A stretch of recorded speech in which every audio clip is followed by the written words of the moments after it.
to a more fulfilling future. The nature of leadership decisions. Leaders are inevitably hemmed in by constraints. They operate in scarcity, for every society faces limits to its capabilities and reach, dictated by demography and economy.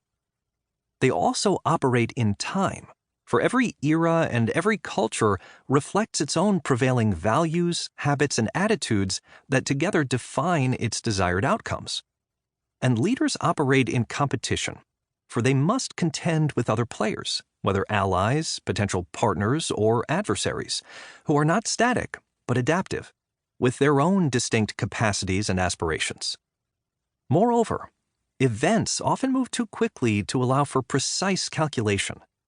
Leaders have to make judgments based on intuitions and hypotheses that cannot be proven at the time of decision. Management of risk is as critical to the leader as analytical skill.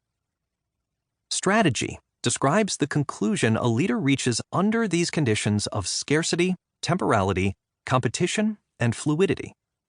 In finding the way ahead, strategic leadership may be likened to traversing a tightrope.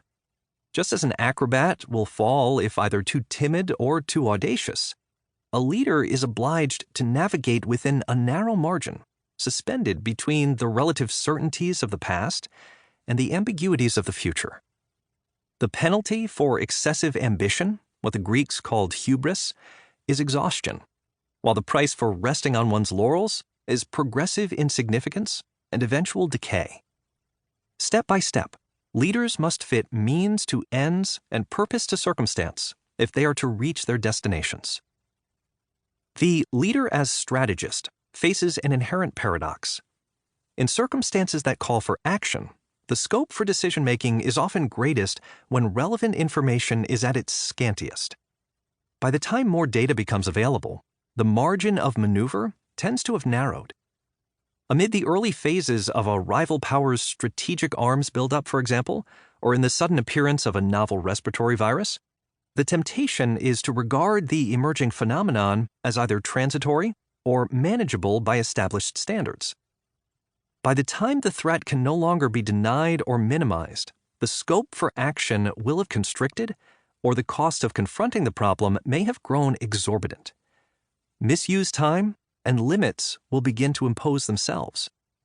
Even the best of the remaining choices will be complex to execute, with reduced rewards for success and graver risks in failure. This is when the leader's instinct and judgment are essential.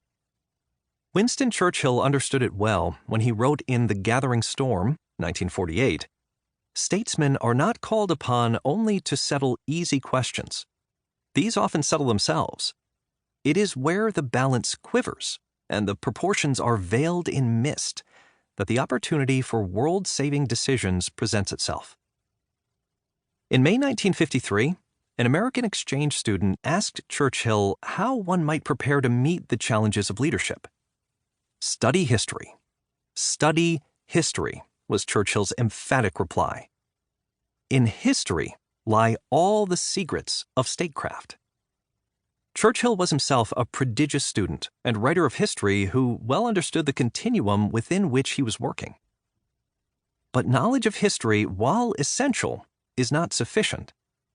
Some issues remain forever veiled in mist, forbidding even to the erudite and experienced. History teaches by analogy, through the ability to recognize comparable situations. Its lessons, however, are in essence approximations which leaders are tested to recognize and are responsible for adapting to the circumstances of their own time. The early 20th century philosopher of history Oswald Spengler captured this task when he described the born leader as, above all, a valuer of men, situations, and things, with the ability to do the correct thing without knowing it. Strategic leaders need also the qualities of the artist, who senses how to sculpt the future using the materials available in the present. As Charles de Gaulle observed in his meditation on leadership, The Edge of the Sword, 1932, the artist does not renounce the use of his intelligence, which is, after all, the source of lessons, methods, and knowledge. Instead,